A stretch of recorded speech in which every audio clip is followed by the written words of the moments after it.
kita untuk melaksanakan sholat karena roh kita udah ke dalam keadaan kurus kerontang. Di dalam tubuh sampean ada yang namanya zat, ada yang namanya roh. Roh sampean berasal dari cipratan Nur Muhammad. Allah. Nah, roh tempatnya di surga.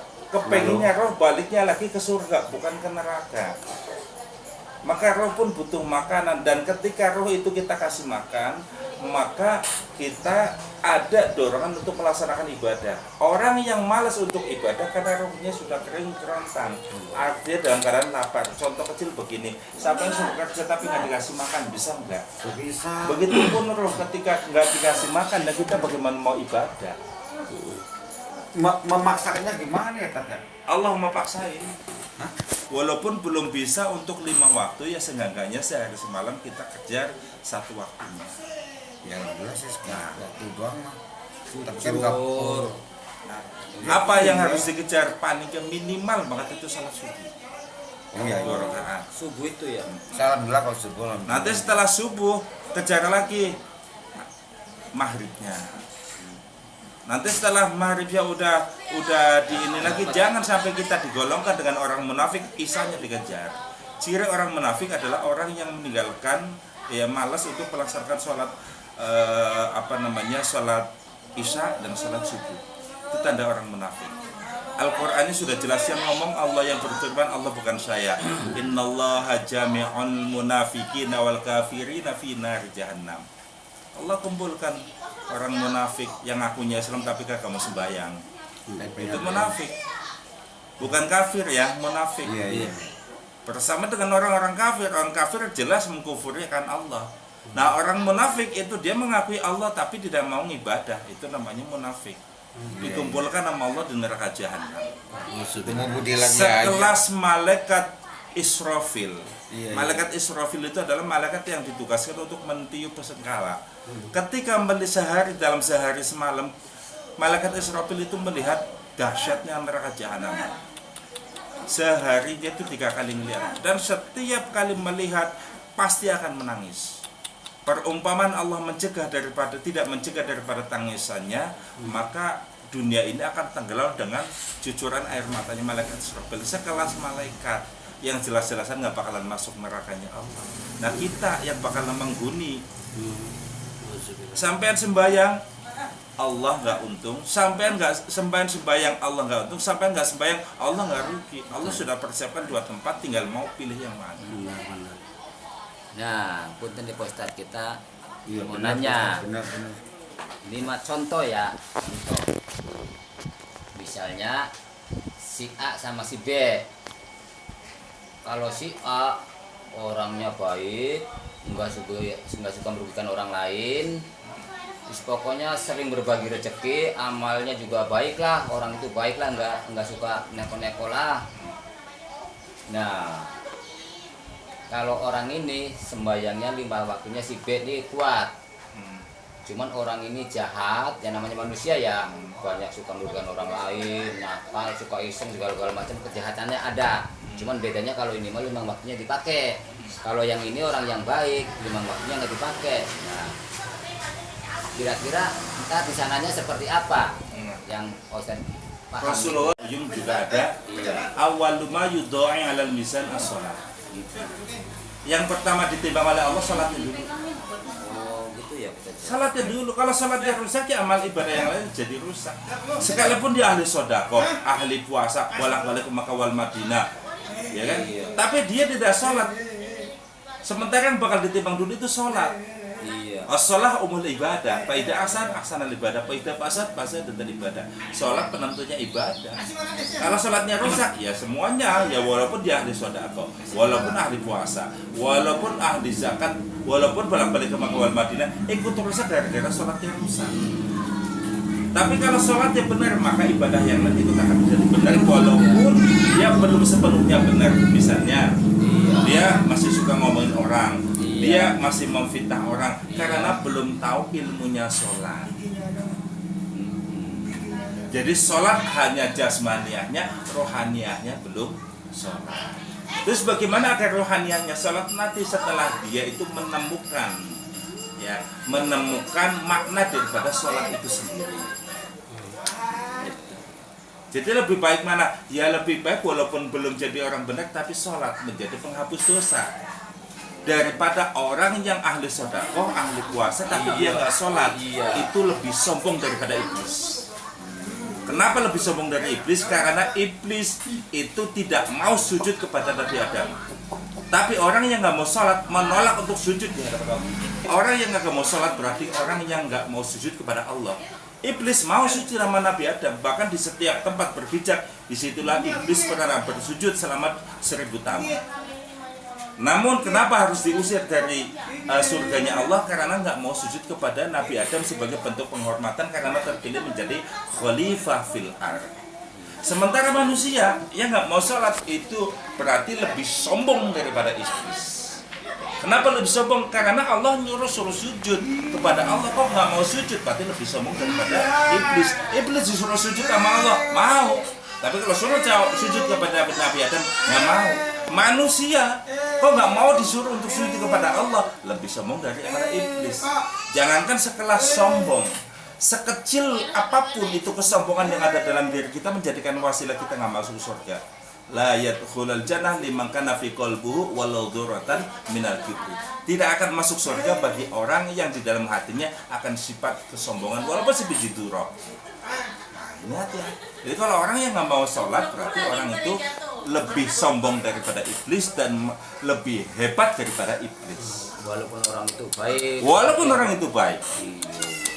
Walaupun orang itu baik, kebaikan. Tapi dengan sodakohnya, dengan suka menolongnya, dengan puasanya, insya Allah pada akhir hayatnya kelak, sebelum dia kematian itu akan datang, Allah akan memberikan kekuatan yang disebut dengan taufik wal hidayah. Allah. Karena kita nggak bisa melaksanakan ibadah sholat kalau nggak ada kekuatan taufik wal hidayahnya dari Allah. Bagaimana agar kita mau ngedapetin taufik wal hidayahnya Allah? Duduk di majelis taklim. Dengerin itu ceramah kiai, dengerin itu ceramah ustaz. Seenggak-enggaknya ya laksanakan. Kita nih kalau pas lagi adzan, udah kita ambil wudhu aja. Jangan sholat dulu dah, wudhu aja. Setelah wudhu, hati akan tenang. Ini kita ngapain sih udah wudhu? Maka akan tergerak untuk melaksanakan sholat. Setelah dia akan menikmati daripada sholatnya, dia akan menambah daripada sholat yang dilakukannya. Dari zuhur kemudian akan menambah dengan asar, dari asar menambah dengan maghrib, dari maghrib akan menambah dengan isya, dari isya akan menambah dengan subuh. Udah lengkap dia 5 waktu dikerjakan, kok tiba-tiba ada perasaan malas. Inilah iblis laknatullah yang telah mengirimkan yang bala tentara yang disebut dengan syaitan, di mana syaitan itu akan dikirim oleh panglima yang bernama iblis itu tidak kurang dari 1000 pasukan untuk menggoda kita agar kita jangan sholat, karena Allah akan angkat derajat kita. Iblis nggak mau manusia diangkat derajatnya oleh Allah, diangkat daripada diangkat derajatnya oleh Allah. Nah, ketika Allah akan angkat derajatnya, iblis tahu bagaimana caranya agar dia orang tidak melaksanakan sholat dan bahkan meninggalkan sholat, dikirim. Tidak tanggung 1000 iblis, 1000 setan. Dilalah ada tamu datang, dilalah ngantuk, dilalah kepala puyeng, dilalah pinggangnya sakit, dilalah kakinya bengkak dan sebagainya. Banyak penghalang. Nah sekarang begini, kita nyalain korek, kita bakar tangan kita begini, panas nggak? Panas. Ya panas kan? Tapi kalau kita lebih berani terhadap api nerakanya Allah, berarti kan sombong namanya. Ya kan? Lebih sombong daripada itu. Untuk penangkalnya apa kan? Ya itu tadi, ketika ada adzan kita wudhu aja dulu. Setelah wudhu, gitu, nanti iya, dengan iya, sendirinya iya, kan iya, terkira iya, kita. iya, iya. Nah, kita udah wudhu ngapain sih Iya, kan? iya. Biar pasukan nggak datang ya, Iya. nggak nembus ya. Udah wudhu Itu sih. yang pertama. Dengerin dulu, karena itu yang manggil itu hakikatnya Allah nggak manggil kita. Allahu Akbar, Allahu Akbar. Allah yang maha besar. Allah yang maha besar. Allah nyanjiin kok hayya ala sholat baru hayya ala falah. Bukan hayya ala falah baru hayya ala sholat. Hayya ala sholat dulu. Tegakkanlah sholat. Nanti setelah kau tegakkan sholat, hayya ala falah, mari kita gapai kebahagiaan. Artinya, ketika kita udah tegakkan sholat, maka kita akan mendapatkan sebuah kebahagiaan. Contoh kecil, bang, siapa namanya? Atau umur berapa? 49 lah. 49 menuju ke umurnya Rasulullah 63, berarti udah berapa tahun lagi? 14. 14 tahun. Dan yakin nggak 14 tahun sampai masih hidup? Yakin? Nggak ada kan? Karena itu semua sirullah, rahasianya Allah. Jangan sampai kita justru belum tobat, tiba-tiba kematian itu datang. Apa yang mesti kita bawa? Makanya inilah pentingnya muhasabah. Coba bayangin, kita dalam keadaan sendiri, dalam keadaan gelap gulita, nggak ada satupun orang yang menemani, dalam keadaan dihempit oleh bumi. Belum lagi dengan ancaman bumi di mana siapa orang yang tertawa terbahak-bahak, tertawa berlebihan. Demi Allah, kata iblis, demi Allah ketika kau masuk ke dalam perutku, aku akan menggencetmu sampai hancur daripada tulang-tulangnya. Kitabnya ada di kitab Dafaitul Akhbar, di mana bumi pun berkata, aku telah rela kau injek-injek aku, kau kencingi aku, kau beraki aku, dan kau telah tertawa terbahak-bahak, kau melupakan yang telah menciptakan aku. Maka sungguh demi Allah ketika kau masuk ke dalam perutku, aku akan menggencetmu. Contoh kecil begini, contoh kecil. Budi anak buah saya, ketika digaplokin saya marah nggak? Saya marah nggak? Nah, Budi digaplokin saya marah. Bumi udah diinjak-injak, dikencingin, ya kan? Ditertawakan juga yang menciptakan bumi marah.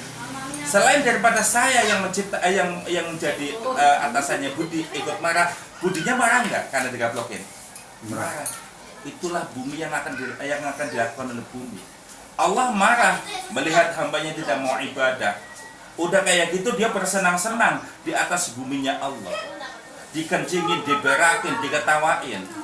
Maka bumi pun mengancam ketika kau masuk ke perut bumi, karena siapapun mereka pasti akan masuk ke dalamnya. Oh enggak, itu orang matinya dibakar, tetap akan kembali ke bumi-bumi juga, dihempit. Mau teriak kayak apa? Sementara malaikat mungkar wa nakir langkah kakinya aja suaranya kayak halilintar. Kita dengar gendedek aja udah takut. Bagaimana dengan suaranya malaikat mungkar wa nakir? Dan bagaimana dengan pertanyaannya?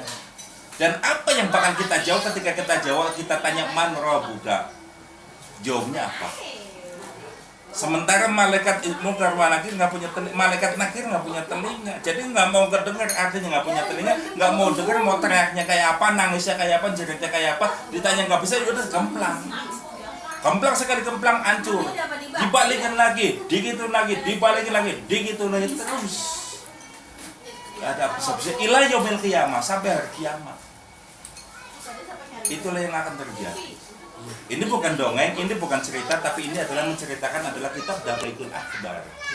Berdasarkan dari hadis baginda Rasul Shallallahu Alaihi Wasallam, betapa seorang wali min auliyaillah ya, mendengar jeritan tangisan di setiap para ahli kubur, yang mana mereka telah melakukan kemaksiatan ke Allah. Belum lagi dengan hampitannya, belum lagi dengan malaikat zabaniyahnya, belum lagi dengan as-suja. As-suja itu adalah hewan ular yang siap memangsa bagi orang yang meninggalkan sholat. Dimakan mulai dari kakinya dulu sampai habis, pertama sampai akhirnya habis semuanya, dimuntahkan lagi, berubah lagi, dimakan lagi, berubah lagi. Makanya nggak langsung gelap selesai, enggak. Gigi dulu kakinya just dimakan, kriuk-kriuk. Kita sakitnya kayak apa? Kena silet aja udah pedes banget. Kita mau nangis, yang mau dengar siapa? Kita mau jerit, siapa yang mau ngedenger? Illallah, kecuali Allah. Kita ingat ke situ, maka akan ada semangat kita untuk ibadah. Dalam sebuah kisah Sayyidina Syekh Abi Hasan Asy-Syadzili, kekayaan itu saya bisa tenang ibadah, saya bisa bersedekah, saya bisa menolong sesama. Baik, kata Imam Abi Hasan Asy-Syadzili, kau ikuti cara ibadahku untuk ibadah. Maka nih orang ini, santri ini ngikutin apa yang dilakukan oleh Imam Abi Hasan Asy-Syadzili. Ya sholatnya, ya sholat 5 waktunya, ya wiridnya, ya sholat malamnya, ya sholat duhanya, dan lain sebagainya. Sampai pada akhirnya setelah 40 hari, menjelang mendekati 40 hari, ketika dia ngambil air wudhu untuk melaksanakan sholat tahajud, ternyata yang diangkat emas. Dibuang, angkat lagi, ngerek lagi, pakai ngambil air untuk wudhu, ternyata yang diangkat emas lagi. Diangkat lagi, ketika tetap emas lagi, bingung, dia akhirnya nggak bisa wudhu. Dia nggak bisa ngikutin sholat tahajud, datang kepada Syekh Abi Hasan Asyadzili. Ya Syekh, saya mau berwudu tapi bagaimana yang saya ambil selalu emas ya Syekh? Kata Syekh Abi Hasan Asyadzili, bukankah engkau telah meminta untuk supaya engkau mendapatkan sebuah kekayaan, tapi kenapa ketika kekayaan itu telah diberikan oleh Allah kepadamu, engkau tidak mau menerimanya? Apa kata Syekh Abi Hasan Asyadzili? Apa daripada santri Syekh Abi Hasan Asyadzili? Wallah ya Syekh, saya nggak mau kekayaan ya Syekh. Saya merasakan ketenangan ketika saya sedang ibadah kepada Allah. Saya merasakan ketenangan ketika saya sedang melaksanakan sholat tahajud. Bagiku harta la yanfa, tidak memberikan manfaat apa-apa, karena ternyata ketenangan itu saya dapat ketika saya ibadah. Loh, saya kalau misalnya nggak punya duit nggak bisa sodako nggak mesti dengan duit. Bisa dengan senyuman, bisa dengan tenaga, bisa juga dengan pikiran. Jadi sedekah nggak mesti harus dengan duit. Bagaimana dengan orang yang ahli sodako tapi dia meninggalkan sholat? Ya ibadahnya rusak. Ya kalau begitu kalau usah sodako sekalian, silakan. Itu akan jauh lebih parah lagi. Jadi kalau memilih sodako ahli sholat ya tetap sholat, walaupun belum benar. Karena dengan sholat menjadi penghapus dosa. Kalau sodako hanya untuk penolak bala, tapi bukan untuk penghapus dosa. Penghapus dosa ya sholat, ya istighfar, ya taubat. Sodako hanya untuk menambah daripada nilai ibadah. Dan sodako tidak masuk pada kategori rukun Islam. Karena yang masuk rukun Islam adalah syahadat, sholat, zakat, puasa, dan haji. Ini pun tetap yang pertama adalah sholat. Itulah kenapa sholat yang Allah perintahkan kepada Rasulullah itu langsung tanpa menggunakan wakil, dalam hal ini malaikat Jibril. Langsung dari Allah berjumpa dengan Rasulullah. Dan adanya di tempat yang paling atas, namanya Sidratil Muntaha. Karena sholat menjadi penentu dalam segala ibadah. Sampai sayang sama badan, jaga sholat. Nggak sayang, silakan. Kau lakukan kata Allah, silakan. Kau mau mabok, kau mau goyang, kau mau maksiat, silakan. Itu semuanya tidak menjadikan Allah rugi. Allah sudah siapkan daripada dua tempat. Tinggal kau pilih. Kau merasakan api neraka Allah, silakan. Bebas kau lakukan apa aja. Tapi ingat, ya, sekecil apapun yang kita lakukan, tetap ada yang namanya hisab. Belum lagi dengan yang namanya padang mahsyar, berkumpulnya seluruh umat manusia dari zaman Nabi Adam sampai zaman Yaumul Qiyamah. Kita bisa bayangkan kira-kira ramainya kayak apa, penuhnya kayak apa, banyaknya itu kayak apa. Bukan hanya sekedar kumpul, tapi di mana Allah menciptakan kembali, mengeluarkan kembali yang namanya matahari. Dan dalam penciptaannya itu Allah akan menurunkan matahari. Jarak daripada matahari dengan kepala kita hanya 1 diro. 1 diro itu dari ujung kuku sampai sikut. Jadi sekitar 50 cm. Artinya ketika kita ngangkat tangan begini udah menyentuh matahari. Kemudian yang namanya padang mahsyar, alasnya itu bukanlah tanah, bukan batu, melainkan timah. Karena begitu dahsyatnya itu panasnya matahari, timah tersebut sampai meleleh. Lelehannya itulah yang akan menutup kaki kita, akan merengketkan, ya kan? Kita mau minta tolong sama siapa? Kita minta naungan siapa? Di sini nggak ada Buddha. Hari dimana kita akan menyesal. Allah sudah berikan kesempatan kepada kita menghirup udara tanpa harus bayar. Coba kalau misalnya Allah mau hitung-hitungan nama kita, berapa kali kita ngirup udara?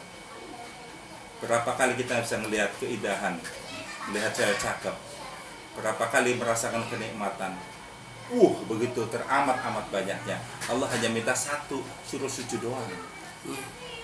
Udah dikasih hidup, kasih kesempatan, kasih sehat. Coba kalau misalnya kita sakit, bagaimana dengan mereka yang orang yang saat ini sedang sakit, yang sekarat, yang udah nggak bisa makan apa-apa, duit banyak tapi makan ini nggak boleh, makan anu nggak boleh. Napas pun harus dengan tabung, ya kan?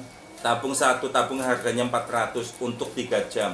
Sementara kita 24 jam gratis tiap hari dikasih sama Allah.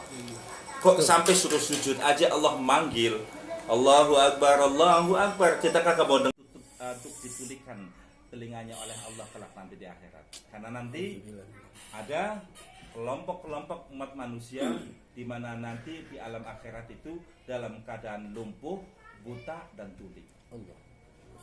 Buta, lumpuh dan tuli. Kalau itu terjadi di dunia, buta bisa berobat, operasi mata misalnya. Kalau lumpuh di dunia bisa berobat.